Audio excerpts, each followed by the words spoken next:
Hello everyone, this is Shweta Singh और आज हम कर रहे हैं हमारा मैथ्स का क्लास 7 से चैप्टर नंबर 2।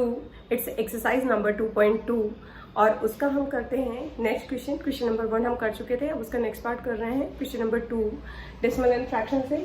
तो हमारा क्वेश्चन नंबर 2 है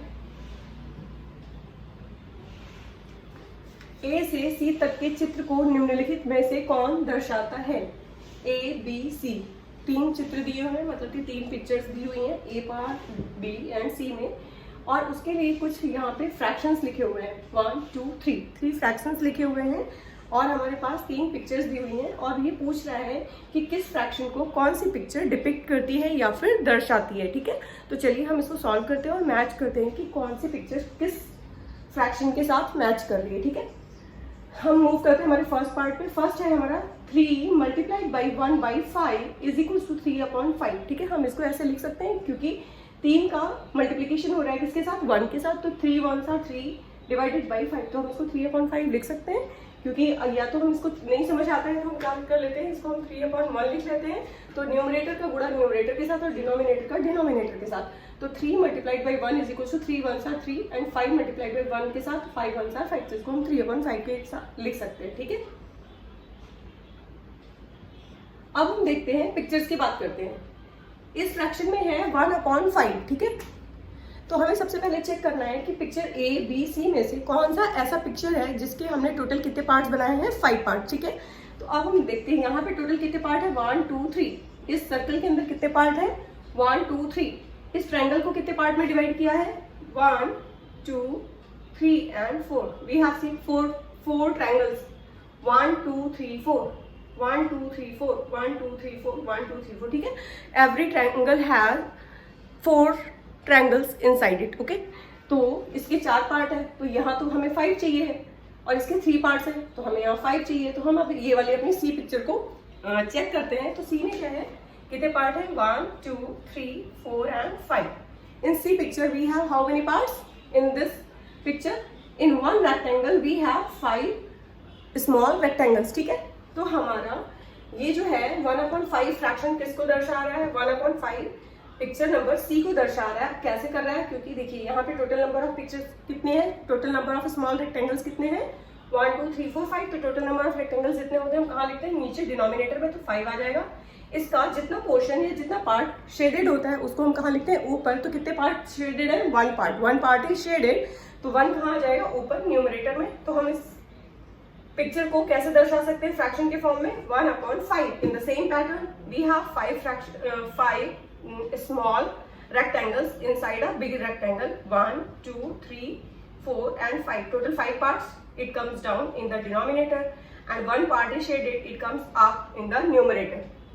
Same pattern, 1 2 3 4 5, we have 5 small rectangles, so 5 comes in denominator and 1 part is shaded, it comes to numerator, 1/5 1/5 1/5. How many times it comes, 1 2 3 times आ रहा है। तो हम क्या करेंगे, 1/5 को किससे मल्टीप्लाई कर देंगे, 3 से, क्योंकि 3 times it will comes 3 times. तो 3 मल्टीप्लाइड बाई 1/5, तो यहाँ पे भी सेम लिखा हुआ है, 3 मल्टीप्लाइड बाई 1/5। दैट मीन्स इस फ्रैक्शन को कौन सी पिक्चर क्या कर रही है, रिप्रेजेंट कर रही है या दर्शा रही है। तो फर्स्ट पिक्चर किसके साथ मैच हो जाएगी, first match with part C के साथ। कौन मैच कर रहा है, सी पार्ट के साथ पिक्चर 1 हमारी मैच कर रही है। ठीक है, अब हम मूव करते हैं हमारे नेक्स्ट पार्ट पे। नेक्स्ट पार्ट है पार्ट बी और इसका पार्ट 2। पार्ट 2 में क्या है, 2 मल्टीप्लाइड बाई 1/3। 2 टाइम्स है किसका, 1/3 का। दैट मीन्स हमें एक ऐसा फ्रैक्शन देखना है जिसके टोटल नंबर ऑफ पार्ट्स कितने किए गए हो, 3 parts. How many parts, 3 parts. तो इस पिक्चर में देखिए कितने पार्ट्स है, 1 2 3। ठीक है, इस पिक्चर में हमारा 3 पार्ट्स है, यहाँ पे 5 थे और यहाँ पे 4। तो हम इस पिक्चर पे आते हैं। ठीक है, अब इस पिक्चर में जो भी हमें शेडेड पोर्शन दिया हुआ है उसके लिए हम सबसे पहले क्या करेंगे, फ्रैक्शन लिखेंगे। कैसे लिखेंगे, नंबर ऑफ पार्ट्स 3, तो कहाँ आएगा, डिनोमिनेटर में 3 part. How many parts are shaded, 1 2 parts are shaded, तो 2 कहाँ आ जाएगा, ऊपर। सेम पैटर्न यहाँ पे 1 2। अभी हमें देखना है इसका 1 पोर्शन क्या है, शेडेड, और 3 पार्ट है टोटल, तो यहाँ 3 और यहाँ पे क्या आ जाएगा, 1/3 प्लस इसके लिए भी क्या आ जाएगा, 1/3, क्योंकि 1 portion is shaded and 2 is blank and total number of parts is 3। तो 1/3 प्लस 1/3 ऐड करेंगे तो क्या बन जाएगा 2/3। तो ये जो इक्वल का साइन है यहाँ पे दिख रहा है हमें, वो बोल रहा है कि this picture plus this picture is equal to this picture, मतलब कि ये दोनों पिक्चर मिला के इसके बराबर है। तो बिल्कुल है, क्योंकि ये 1/3 है, ये 1/3 है, और दोनों को जब हम एक साथ लिखेंगे तो कैसे बना देंगे, ऐसे इसके दो पोर्शन को शेडेड कर देंगे, क्योंकि 2/3 आया है, टोटल नंबर ऑफ पार्ट 3 और दो पोर्शन शेडेड है, तो हमने इसके दो पोर्शन क्या कर दिए, शेडेड कर दिए। और यहाँ पे भी हम अभी क्वेश्चन नंबर 1 को एक बार फिर से देखते हैं। क्वेश्चन नंबर 1 मतलब कि इसकी पार्ट 1 को देखते हैं। यहाँ पे ये 1/5 प्लस 1/5 प्लस 1/5 तीनों को जोड़ करके इक्वल के बाद ये कितना बन गया है 3/5। इसके लिए हम फ्रैक्शन लिखना चाहें तो कैसे लिखेंगे, टोटल नंबर ऑफ 5 पार्ट्स, नीचे इसके कितने पोर्शन हमारे कलर्ड है 1 2 3, कितने हैं 3, तो 3 को हमने ऊपर लिख दिया। तो ये तीनों पिक्चर को मिला करके अगर हम एक साथ फ्रैक्शन में बनाना चाहें तो कैसे बना सकते हैं 3/5 इन दिस पिक्चर। ओके, अब हम देखते हैं ये हमारा जो फर्स्ट पार्ट था सी का, this plus this is equal to this picture. In second part या बी पार्ट इसका, ये वाले पिक्चर में ए पार्ट अभी देखते हैं। ए पार्ट में this plus this is equal to this 2/3। अब हम आ जाते हैं हमारे क्वेश्चन नंबर 3 में, 3 मल्टीप्लाइड बाई 3/4, ठीक है, 3 मल्टीप्लाइड बाई 3/4। हम इसमें से सबसे पहले क्या देखेंगे, पिक्चर्स को देखेंगे। एक पिक्चर 2 3, कुछ यहाँ 3 पिक्चर्स दी हैं और इक्वल के बराबर भी कुछ पिक्चर दिए हैं। तो हमें ये बताना है बेसिकली कि जो इक्वल के लेफ्ट हैंड साइड में है और जो राइट हैंड साइड में दोनों इक्वल हैं या नहीं है। जैसे कि यहाँ पे हमारा लेफ्ट हैंड ए पार्ट में left hand side equals to right hand side आ गया था ना, 1/3 plus 1/3 2/3 is equal to 2/3 right hand side में। यहाँ पे 1/5 plus 1/5 plus 1/5 total equals to 3/5 is equal to right hand side में भी 3/5, ठीक है। इन द सेम वे हमें यहाँ पे चेक करना है कि 3 मल्टीप्लाइड बाई 3/4 में ये पिक्चर इस पिक्चर के इक्वल है या नहीं। तो कैसे करेंगे, सबसे पहले ध्यान देंगे हम इसको, अभी मैंने बताया था कि अगर हमारे पास कोई होल नंबर होता है उसका मल्टीप्लिकेशन किसी फ्रैक्शन के साथ होता है, तो सबसे पहले हमारा ये जो न्यूमरेटर वाला जो होल नंबर है इसका मल्टीप्लिकेशन किसके साथ होता है, न्यूमरेटर के साथ, ऊपर वाले के साथ। तो इसको हम कैसे लिख सकते हैं, 3 3 9, 9/4, हम इसको क्या लिख सकते हैं 9/4, ठीक है। इसको पूरे को हम 3 मल्टीप्लाइड बाई 3/4 को कैसे लिख सकते हैं, 3 3 9/4 या फिर 3 3 9/4, मैंने यहाँ 9/4 लिख दिया। अगर मुझे इसे मिक्स्ड फ्रैक्शन के फॉर्म में लिखना है तो हम कैसे लिखेंगे, सबसे पहले 9/4 लिखते हैं। हमने इससे पहले प्रीवियस क्लासेस में फ्रैक्शन में एक सरल भिन्न को मिश्रित भिन्न में कैसे लिखते हैं वो हमने देखा था, फिर से एक बार करते हैं।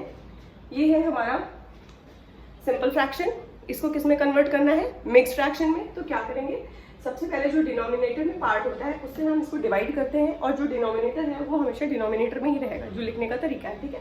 तो अभी हम इसको कैसे करेंगे, यहाँ पे मैं थोड़ा सा आपको बताती हूँ। 4 का डिवीजन करेंगे 9 के साथ, कितनी बार जाएगा, 4 2 8, 1 आ जाएगा इसका रिमाइंडर कितना आएगा, 1 दिख रहा है सबको, यहाँ 1 रिमाइंडर आया है, 2 टाइम्स गया है, और 4 से जिससे हम डिवाइड कर रहे थे वो हमेशा नीचे ही रहता है। तो यहाँ पे देखिए मिक्स फ्रैक्शन के फॉर्म में इसको हम कैसे लिख सकते हैं, जो हमारे पास जितने टाइम्स जाता है 2 टाइम्स जाता है, इस 2 टाइम्स को हम हमेशा आगे लिख देते हैं, यहाँ पे आगे 2 टाइम्स, और जो हमारा रिमाइंडर आता है वो कहाँ चला जाता है, ऊपर। रिमाइंडर में हमारे पास क्या आया था 1, तो 1 कहाँ चला जाएगा, ऊपर, कहाँ पे, न्यूमरेटर में। और जो ये 4 से जिससे हम पहले डिवाइड कर रहे थे वो हमेशा डिनोमिनेटर में पहले भी था और बाद में भी डिनोमिनेटर में है। तो हम 9/4 को मिक्स फ्रैक्शन के फॉर्म में क्या लिख सकते हैं, 2:1/4, या फिर हम इसको हिंदी में क्या बोलेंगे, ये 9/4 को अगर मिश्रित भिन्न में लिखना चाहें तो कैसे लिखेंगे, 2 से ही 1/4, ठीक है। तो या मैं इसको बोलूँ 3 multiplied by 3/4 is equal to 2:1/4 is equal to 9/4। सभी का मतलब इक्वल ही है, ये सारे वैल्यूज क्या है, एक दूसरे के इक्वल है, बस लिखने का तरीका अलग है। उसको मल्टीप्लिकेशन के फॉर्म में लिखा गया है, उसे हमने सरल भिन्न में लिखा है, और तीसरे को मिश्रित भिन्न में, ठीक है। अब हम सबसे पहले क्या चेक करेंगे कि हमारे लेफ्ट हैंड साइड में जो हमारे पास ये दिए हुए हैं ट्रायंगल, इसमें टोटल नंबर ऑफ पार्ट्स कितने हैं, 4, यहाँ भी 4 दे रहा है डिनोमिनेटर में, तो मतलब ठीक है। तो इसका कितना पार्ट शेडेड है, 1 2 3, इस ट्रायंगल में कितने पार्ट शेडेड है, 3 पार्ट शेडेड है। तो हम इसके लिए फ्रैक्शन कैसे लिखेंगे, 3/4, टोटल नंबर ऑफ पार्ट 4 है, 1 2 3 4, तो 4 नीचे आ गया, इसके 1 2 3 पार्ट शेडेड है तो ऊपर आ गया। इसके लिए भी सेम, अगर हम कितना लिखेंगे इसके लिए फ्रैक्शन, 1 2 3, कितने पार्ट शेडेड है, 3, और टोटल पार्ट कितने हैं, 1 2 3 4, तो 4 नीचे आ जाएगा और 3 ऊपर चला जाएगा। इसके लिए भी 1 2 3 पार्ट शेडेड है और टोटल नंबर ऑफ पार्ट कितने हैं, 1 2 3 4, 4 नीचे आ जाएगा और 3 ऊपर, क्योंकि 3 पार्ट शेडेड है। तो ये कितने टाइम्स आया, 1 2 3। कितने टाइम्स आ रहा है? 3 टाइम्स क्या आ रहा है? 3/4। 3/4 कम्स 3 टाइम्स, दैट मीन्स हम इसको कैसे लिख सकते हैं? 3 मल्टीप्लाइड बाई 3/4। 3/4 कम्स 3 टाइम्स, तो 3 टाइम्स का मतलब 3 मल्टीप्लाइड बाई 3/4। तो यहाँ पे लिखा है ना 3 मल्टीप्लाइड बाई 3/4, दैट मीन्स ये बिल्कुल इसको रिप्रेजेंट कर रहा है, बिल्कुल सही है, ठीक है। अब यहाँ पे ये जो बोल रहा है 9/4, 9/4 का मतलब क्या हुआ? टोटल कितने हिस्से कलर्ड है? 9, कितने में से? 4 में से। मगर ऐसा पॉसिबल है क्या कि 4 हिस्से में से हम 9 हिस्सा कलर कर दें? नहीं पॉसिबल है ना, क्योंकि हमारे पास टोटल हिस्से हैं कितने, टोटल पार्ट्स हैं कितने? 4 ही हैं। तो 4 में से हम 9 कैसे कलर कर सकते हैं? नहीं कर सकते। तो इसको हमने कैसे किया? मिक्स फ्रैक्शन के फॉर्म में लिखा। मिक्स फ्रैक्शन में क्या आ गया? 2:1/4। इसका मतलब क्या है कि 2:2 कैसा नंबर है? 2 एक होल नंबर है। तो यहाँ पे इस पिक्चर में इक्वल के बाद देखिए हमारे पास 3 ट्रायंगल्स बने हुए, 1 2 3 ट्रायंगल, ठीक है। इसके कितने पार्ट है? 1 2 3 4। इसमें भी 1 2 3 4 और इसमें भी 1 2 3 4, ठीक है। 4 पार्ट है। इस वाले ट्रायंगल के सारे पार्ट कलर्ड है। अगर एक ट्रायंगल का सारा पार्ट कलर है तो वो एक ही ट्रायंगल काउंट किया जाएगा। कितना ट्रायंगल काउंट किया जाएगा? 1 ट्रायंगल, क्योंकि अगर हम इसको लिखना चाहें 4 तो हम इसमें क्या लिखेंगे? 4/4, क्योंकि इसके ट्रायंगल के कितने पार्ट थे? टोटल 4, और 4 कैसे है पार्ट? कलर्ड। तो 4 टोटल पार्ट, 4 कलर्ड पार्ट, तो 4/4 का मतलब कितना हो गया? 4 एकम 4, 4 एकम 4, 1 के बराबर। तो ये कितना हो गया? ये ट्रायंगल किसको रिप्रेजेंट कर रहा है? 1 वैल्यू को। इसकी वैल्यू कितनी आ गई? 1। इन द सेम वे ये इसके कितने टोटल पार्ट है? 4, और कितने पार्ट कलर्ड है? 4। तो 4/4 का मतलब कितना हो गया? 1। तो ये 1 ट्रायंगल, ये 1 ट्रायंगल, 1 1 कितने हो गए? 2। टोटल कितने ट्रायंगल हो गए? 2। तो यहाँ आ गया हमारा whole number, 2 whole number, 1 1 1 + 1 = 2। 2 whole number हमने कहाँ चिपका दिया? यहाँ आगे। तो ये जो 2 दिखा रहा है किसको रिप्रेजेंट कर रहा है? 2 होल नंबर को, जो कि ये 2 होल नंबर एक इस ट्रायंगल और एक इस ट्रायंगल को रिप्रेजेंट कर रहे हैं, ठीक है। और जो यहाँ पे 1/4 है वो किसको रिप्रेजेंट कर रहा है? इस तीसरे ट्रायंगल को। देखिए ये जो तीसरा ट्रायंगल है इसमें टोटल कितने पार्ट है? 1 2 3 4।